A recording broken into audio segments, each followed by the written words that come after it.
The next question from Adil Rashid from Kashmir, India. I am a student of class 12th, sir. I have a friend who is a non-Muslim and I am trying to explain to him Islam since the 25th of May 2020. Yesterday he asked a question but I could not give him the answer. The question is that no religion says that if you do not follow God then you will be punished. But in Islam, Allah says if you do not obey me, then Allah will give you a strong punishment. Isn't Allah egoistic? Sir, my friend is very close to saying the Shahada. If you reply, then he may accept Islam soon, inshallah. The question posed by Adil. He's doing dawah to one of his non-Muslim friends and he's very close to accepting Islam. He asked the question that why in Islam Allah is so egoistic, Na'uz billah. And he says that if you don't obey me, I will punish you. Whereas in other religions, God does not say that if you don't obey Him, you will be punished. I disagree with a non-Muslim friend. In fact, most of the religions say that if you don't obey God, you will go to hell. Hinduism says that, Christianity says that, and most of the religions. But I do agree with you that Islam is more strong. Allah subhanahu wa ta'ala in the Quran is very firm. And He says that if you do not obey the commandments, if you associate partners with anyone else besides Him, it is shirk, it is the biggest sin, you will go to hellfire. Islam is more firm, is more staunch. I do agree with you. Let me give you an example and ask you a question so that you understand better. If there is a family who's staying in a tall building on the 20th floor, and if that family has a son who's about 5 years old, 6 years old, he wants to jump from the balcony of the 20th floor where he's staying. And he tells his father, I want to be Superman. And he wants to jump. There is one father who says, and tries to explain to his son logically, you will not be able to fly, you're not a Superman, please don't jump. The second father is the same example. Another father whose son says he wants to jump from the 20th floor, he says, don't jump from the 20th floor, otherwise I'll punish you, I will not allow you to go down to play. You have a third type of a father, same situation. Son wants to jump from the 20th floor, wants to fly like a Superman, but this father, he is more firm. He says, you dare even think of jumping, I will slap you.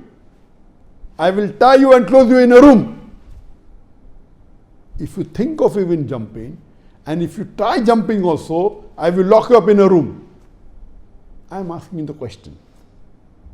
A normal child of the age of 5 and 6, who will he listen to more? The chances of him listening to the first father is more, or chances listening to the second father is more, or chances listening to the third father is more?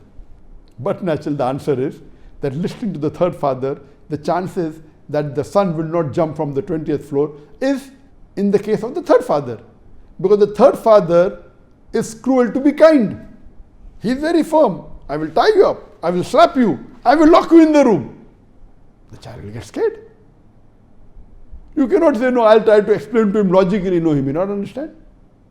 The second father says, okay, I will not allow you to go down to play. So what there? As long as I fly like a Superman, who wants to play? But I will lock you in a room, I will slap you, I will tie you up. It will scare the child. Now, the third father loves this child more. He is willing to go to any extreme to see to it that he doesn't jump and kill himself. Similarly, Allah subhanahu wa ta'ala, Almighty God in Islam, He is very clear-cut and sure that if the person does shirk, if he associates partners with Almighty God, it is the biggest sin, he will go to hellfire. So he's telling, do not have alcohol, do not have pork, do not gamble, do not do adultery. All this is beneficial. If you do, you will go to hell. So in Islam, Allah subhanahu wa ta'ala uses 3 types of strategies in convincing the human beings. Number 1 is with reason and logic.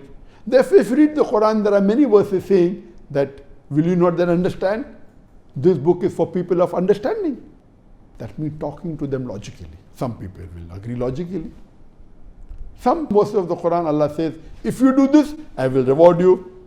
I will give you Jannah, in which rivers will flow beneath your feet, in which you will have a lot of fruits to eat. You will have the best of life, giving you rewards.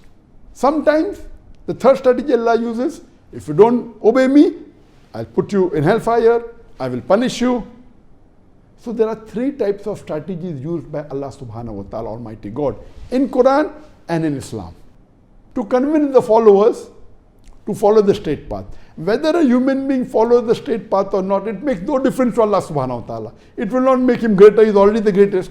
But if you follow the commandment, it will benefit the human being. If he doesn't have alcohol, he'll have good health. If he doesn't gamble, it will save him a lot of trouble.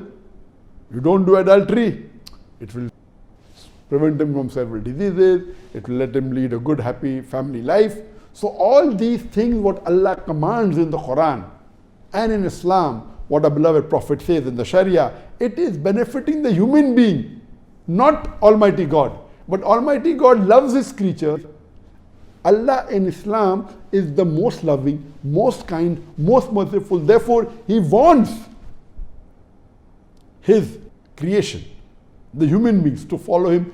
That's the reason Allah is very firm also, trying to give you a warning that don't do all these wrong things, otherwise it will be lost for you. And He even tells them that you will get punishment. So this is for the benefit of the human beings. That's the reason today in the world, the religion that is followed most is Islam. In numbers and senses, you may have more number of claiming they are Christians, maybe close to 2.7 billion or a little bit more. Muslims are more than 2 billion in the world, more than 26%. But the percentage, the number of human beings following a religion, number one is Islam. Most of the Christians don't follow the religion. They only namesake Christians. So amongst the human beings, the people that follow maximum the religion are the Muslims. It is the Islamic religion. Why? Because the way Allah subhanahu wa ta'ala uses the strategy of reason and logic. Islam is the most logical religion. Give the strategy of giving reward. The reward that is mentioned in the Quran about Jannah, the description of Jannah is the best as compared to any other scripture. At the same time warning them, you will get punishment, you will get hellfire. The description of hellfire in the Quran is the worst as compared to other scriptures. So the strategy used by Allah subhanahu wa ta'ala is the most logical, most rewarding, most punishing. That's the reason the people that follow the maximum in religion is Islam. And according to a survey which was done in Germany just about 1 year back, the people that are the most satisfied and the most happy are the Muslims because of this strategy. Hope this answer will convince your friend, and I pray to Allah subhanahu wa ta'ala that may He give hidayah to your friend and may he accept Islam.